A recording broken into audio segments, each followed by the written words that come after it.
Alright, what's going on, family? You're gonna have to let me know if the audio is working on this, trying something a little different. But the carnivore diet conundrum. I had a friend reach out to me yesterday recommending that I try the carnivore diet due to all the trials that I've been going through. And I've heard of it before. I've heard Jordan Peterson talk about it. He's an epic psychologist, by the way. I love his work. And my brother, who goes by the name of Vegetable Police on YouTube, he's gone through all sorts of diets in his past, and he's currently doing that one as well. He's on the carnivore diet. It's been like 2 months. So what I find that's so fascinating, and that I believe is a great potential for education, is the fact that it's working so well for so many people. There are a couple of reasons I believe this is happening. There are 2 reasons that you're sick, basically, fundamentally. You're either deficient in something or you're overly toxic.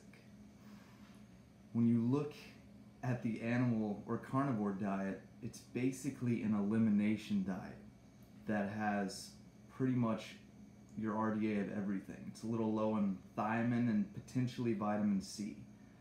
But otherwise, it's mainly protein, fat, and a lot of, if you're eating organ meats, a lot of easily absorbable nutrients. So I find it fascinating. If you think about it, animals are basically, plants collect the nutrients from around them, so they condense and collect nutrition for us. Then animals collect and condense that nutrition.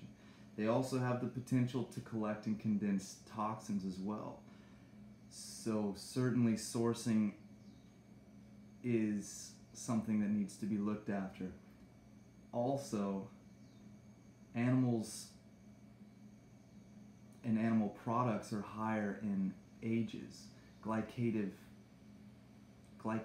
or glycotoxins, which we know is correlated to a shorter lifespan. Also, the protein profile of a meat diet is high in methionine, and that's also been correlated to a shorter lifespan.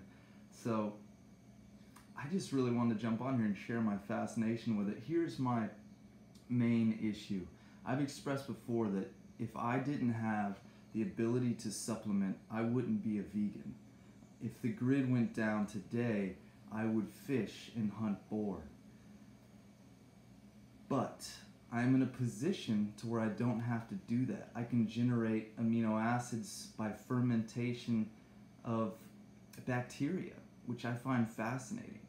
I can create these elements myself with a deeper understanding of how life works. So as long as I have the ability to learn and comprehend the alchemy behind things, and that saves me from having to kill things, I'll definitely go for this. Because just personally, I don't know when the last time is that you killed an animal. There's something about it that just doesn't feel good. Certainly if you were raised in a culture like the Maasai, who are herders, or the Inuit who eat purely animal products, that's a part of your culture and you're used to it.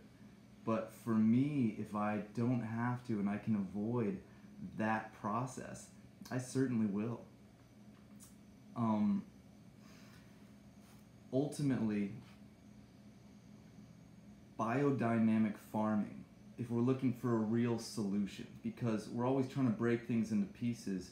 Like here we've isolated one thing and we live on that and it works. I'm trying to do the same thing with my own diet, create an elemental diet, because that is basically the medical approach to this,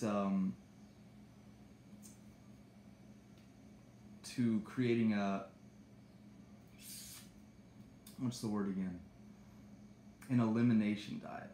The medical approach to creating an elimination diet is an elemental diet.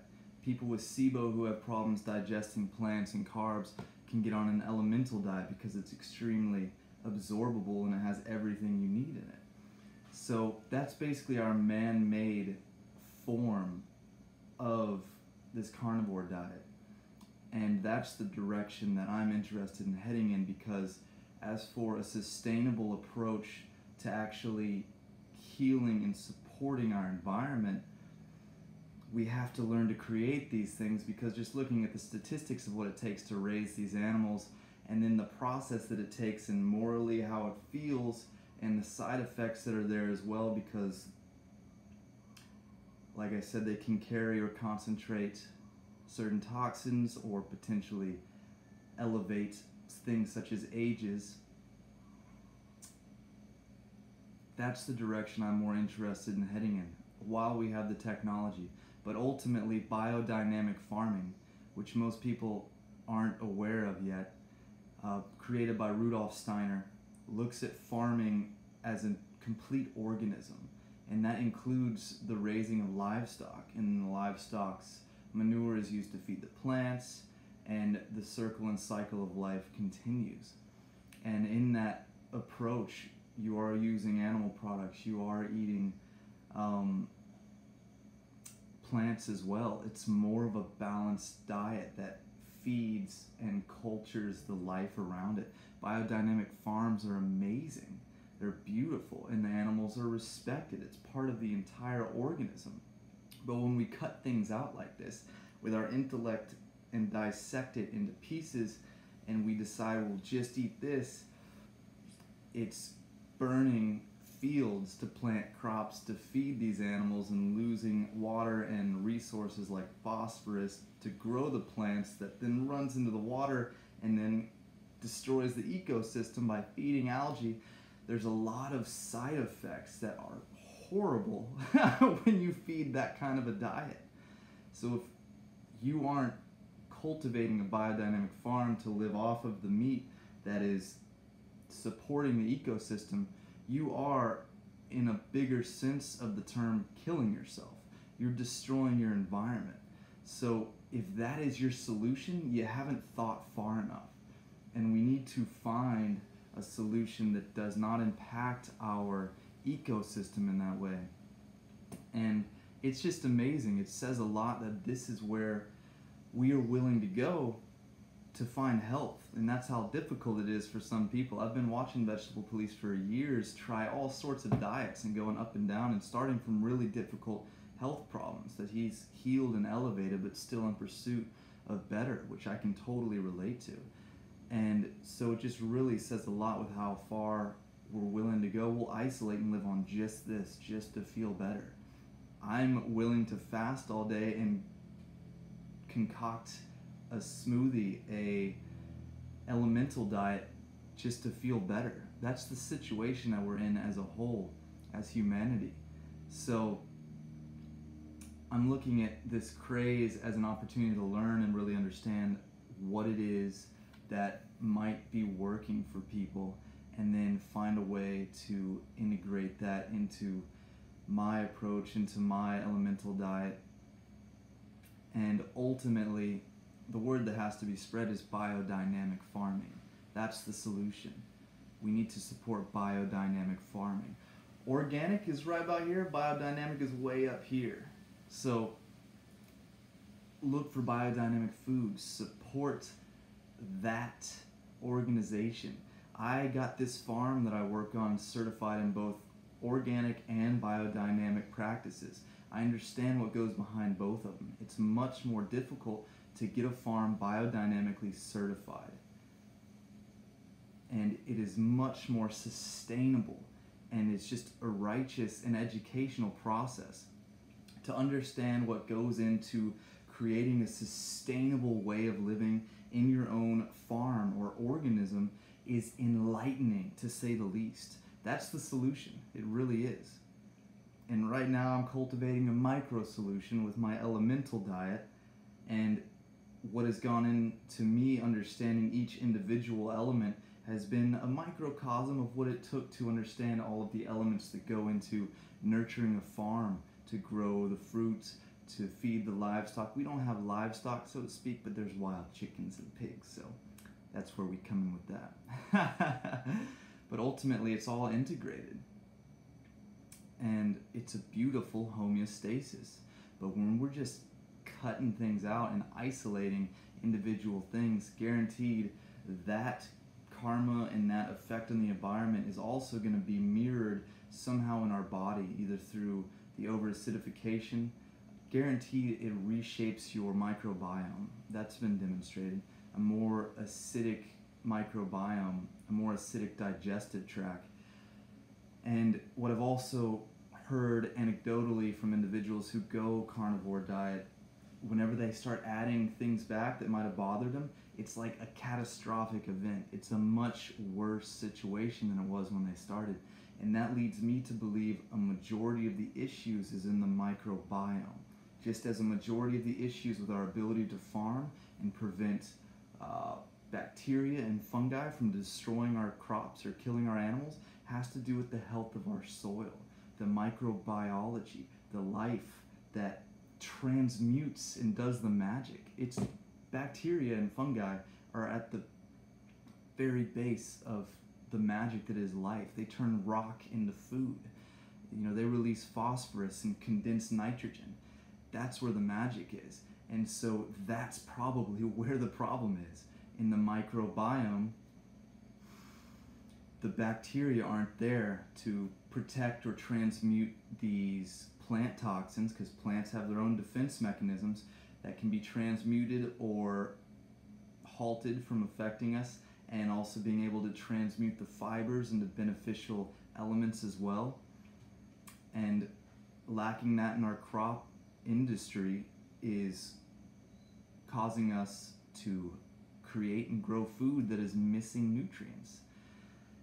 So ultimately, if you go carnivore and you ever come back, you'll probably have worse problems, and it'll take time to rebuild that alchemy, that homeostasis that is the microbiome. But if you stay on it, it could work for you. I'm not hating. God bless. You know, life is a paradoxical situation. Perhaps in order to live, that's the situation you got to do to sustain your life. But if I can find another way, you know, I don't feel bad enough to do that personally. And if I can find another way, especially through the joy of what it is to understand the alchemy of transmutation that bacteria does, we can grow amino acids using bacteria. How cool is that? So it's a deeper level of understanding that's required in order to resolve this issue, this craving for health, this diet. And that, all in all, will be a more sustainable approach and a more enjoyable approach. Just figuring it out and solving it. I've had a few friends who have gone from being vegan to just start eating meat, and they're just like, oh, I feel so much better. You know, were you deficient in iron, carnitine, phosphorus? Why? Don't you want to know why? What is the element? How does it work? I'm fascinated with why, and I could never just settle with like, oh, I'm just supposed to eat meat. I need to know. I have to know why, and that's my nature. So I'm looking at this whole experience and trend as an educational and enlightening reflection and an opportunity to say biodynamic farming. Learn about it, cultivate it, go work on a biodynamic farm. Because when you work on the farm, guess what happens? You're surrounded by all that dirt, the soil, the healthy soil that you build. That becomes a part of you. You become a part of the land. The land literally grows for you in a sense. Your sweat, your DNA gets into the soil. The bacteria get into your gut, onto your skin, into your sinuses, and work together. There's this amazing symphony and synergy that we are eons away from being able to understand in the way that we pursue things by intellectually dissecting them. We can learn some things through this, but just trying to understand infinity and the beauty of what God has created in that approach is going to take a long time. So we can do our best in the process, but biodynamic farming, my friends. And also, if you feel like you had to go carnivore diet, I'd try an elemental diet first, Because if it is an elimination diet that you need to do and eliminate all these other factors that could be causing your problem, go with an elemental diet. Find like a medical grade elemental diet or create one, and then gradually add the foods back and build it in that direction. That's currently my personal approach, is to formulate an elemental diet that completely resaturates and repletes the nutrients I need and comes in the most absorbable form, free of anything that's excess. And then gradually I'll bring foods back in and learn them all individually. A lot of it's patience. So gradually adding things back in. So yeah, take that into consideration, that if you come back into food, your symptoms may be more intense. And let's think a little deeper and figure out why this works, as opposed to just, supporting. God bless that we do have the food, and I'm happy that this works for some people, and I'm not hating on that, but understand what that money is going to support and what it's doing to our ecosystems. The runoff into the water, the acidification of the ocean. Like, it's accelerating the aging of humanity, of our planet. And I don't doubt, on a microcosm, we don't have any long-term studies, but that's probably what's happening. God knows, we're just humans trying to figure out how to be human. So that is my insight. I wanted to share those thoughts and ideas on this while it was fresh in my mind. I'd love to hear your thoughts, comments, concerns, as well as ideas for future videos. Please share, like, spread the good news if you find this content useful. I share things across the board, from training, from diet to meditation, breathing exercises, the way to alter and shape our environment to support health, vitality, longevity. Because there's no silver bullet. It's not your diet that's your problem. It's not your angry neighbor that's your problem. It's not your toxic buildup. It's a big picture. It's a biodynamic view of your life, and learning all of the elements that work together synergistically to support a state of health, of joy, and personal evolution. So that's where we are, my friends. Once again, lots of love, and see you next time. Aloha.